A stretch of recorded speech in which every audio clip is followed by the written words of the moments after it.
এটা তো কোনো নীতি নিয়ে মারামারি না, আমি পত্রিকা পড়ে যা দেখি। এটা হচ্ছে আপনার এই গাড়ি ঘোড়া যারা চালান, স্ট্যান্ডটা যারা ইউজ করেন তাদেরকে টাকা দিতে হয়। বড় গাড়ি, মাঝারি গাড়ি, ছোট গাড়ি, এই টাকাটা ওখানকার এই স্ট্যান্ডটা যারা দেখভাল করেন তাদের তহবিলে থাকে এবং এই টাকাটা দিয়ে এই স্ট্যান্ডের সামগ্রিক উন্নয়নমূলক কাজ তারা করবার চেষ্টা করেন।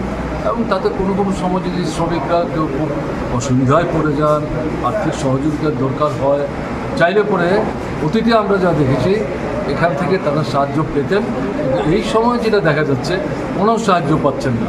আমি সংবাদটা পড়তে গিয়ে দেখলাম এখানে পানীয় জলের ব্যবস্থা নেই। একটা টিউবওয়েল ছিল, এটা গত প্রায় মাস দুয়েক যাবে নষ্ট বলছে, কিন্তু কেউ কোনো নজরই নিচ্ছে না। এবং কিন্তু এর মধ্যে ভাগ বাটোয়ারা নিয়ে মারপিট হচ্ছে, আহত হয়েছে, হাসপাতালে গেছে বলে একটা অংশ খুব প্রকাশ করে আজকে সাউথে গাড়ি চালানো বন্ধ রেখেছে। প্রতিবাদ তো করতে হবে, কিন্তু এটা মুখ্যমন্ত্রীর বিধানসভা কেন্দ্র।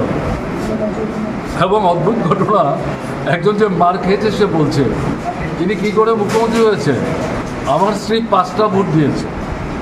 কিন্তু কেউ তাকে শিখিয়ে দেয় এই পদ্ধতিতে মুখ্যমন্ত্রী হলে যা হয় তাই হবে, কোনো দায়বদ্ধতা থাকবে না। এবং মাথায় ঢুকে গেছে যে কোনোভাবে হোক আমি জিতবো, তারপরে মুখ্যমন্ত্রী হবো। যে কারণে যে কোনো কথাবার্তা যখন তখন বলতেও পারছে না।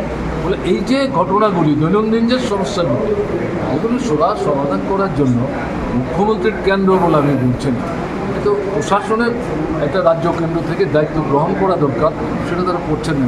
এটা হওয়া উচিত হচ্ছে। স্যার, অন্য একটা প্রসঙ্গ, এটা